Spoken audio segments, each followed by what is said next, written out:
Di bulan April ini tekstil juga ekspornya mengalami kenaikan ya. Mungkin bulan April ini sekitar di atas 4 miliar US dollar ya, 4 sekian lah.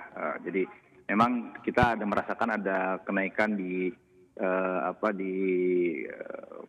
bulan pertama 2022 ini. Neracanya pun juga ada sedikit kenaikan, mungkin neracanya sekitar 1 miliar US dollar. Oke, baik, neracanya masih terdapat kenaikan begitu. Dan kalau kita bicara terkait apa sih yang menjadi penopangnya begitu terkait adanya kenaikan untuk ekspor benang dan juga serat filamen di tanah air, Pak Retma? Ya memang yang pertama karena freight cost-nya kan udah mulai ini ya,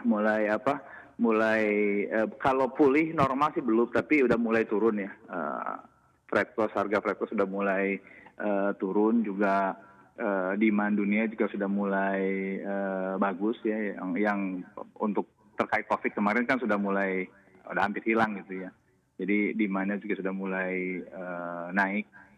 Mungkin ada sedikit akan ada kemungkinan turun lagi dengan adanya Ukraina Rusia, tapi di kuartal 1 sih masih oke. Nah, kalau yang terkait dengan neraca sih memang karena di awal kemarin kan 4 bulan kuartal pertama kemarin kan pengetatan impornya masih berjalan gitu ya, dan plus juga dari dalam negeri juga ada demand yang cukup bagus ketika Lebaran kemarin. Oke, Pak Retma, bicara terkait pasar ekspor begitu ya, terkait tekstilan ini, apakah memang juga sudah permintaannya ataupun Anda juga tadi bicara terkait demand-nya, apakah memang juga sudah kembali di masa sebelum pandemi COVID-19 masuk ke tanah air? Kalau kembali sih belum ya, tapi dibanding 2020, 2021 sudah ada peningkatan. Oke, baik, belum kembali tapi sudah mengalami peningkatan. Dan juga kalau kita proyeksikan ataupun proyeksi dari Anda begitu ya terkait kinerja ekspor dan juga impor ataupun kegiatan ekspor impor di sektor tekstil ini di sepanjang 2022 akan seperti apa sih prospeknya, Pak Retma? Kalau sepanjang 2022 kita masih agak tanda tanya ya, terutama karena Rusia, Ukraina gitu. Karena kan ini kan demand utama dunia kan ada dua, Eropa sama Amerika.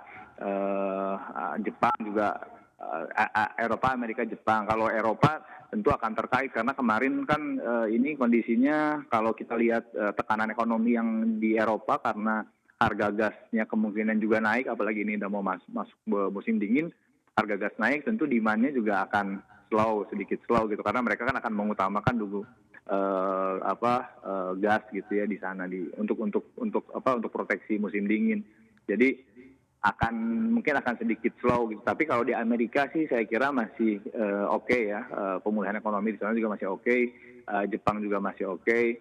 Jadi kalau akan pulih seperti semula, sepertinya belum, tapi hanya ada sedikit hambatan di Uni Eropa dari sisi demand. Tapi dari Amerika, Jepang, China saya kira sih masih oke sih. Jadi kemungkinan akan ada lebih baik dibanding 2021. Oke, baik. Pak Retma, apakah memang terkait demand ataupun permintaan di Eropa juga banyak kaitannya dengan tensi geopolitik yang terjadi antara Rusia dan juga Ukraina di sana? Iya betul, itu akan di sana terutama karena masalah demand ya, karena masalah demand ada tekanan ekonomi ya di sana, tekanan ekonomi karena harga juga naik kan, inflasinya ada kemungkinan juga ada inflasi yang tinggi di Uni Eropa, jadi demand ke tekstilnya juga akan ada tekanan sedikit ya. Oke, baik. Bicara terkait kondisi permintaan, begitu apabila perbandingan kalau kita melihat persentasenya antara di dalam dan juga di luar negeri di 4 bulan awal 2022 ini seperti apa sih, Pak Retma? Di dalam lebih besar, pertumbuhan demand di dalam negeri lebih besar dibanding ekspor ya, karena memang di dalam ini ada di-trigger oleh dua hal. Yang pertama di-trigger oleh momentum Lebaran, jadi demand-nya naik. Yang kedua di-trigger oleh kebijakan pemerintah yang melakukan pembatasan importasi. Jadi ada impor-impornya juga pemerintah melakukan pengaturan impor. Jadi kita bisa melakukan penetrasi lebih besar ke pasar dalam negeri dan mereplace produk-produk import gitu.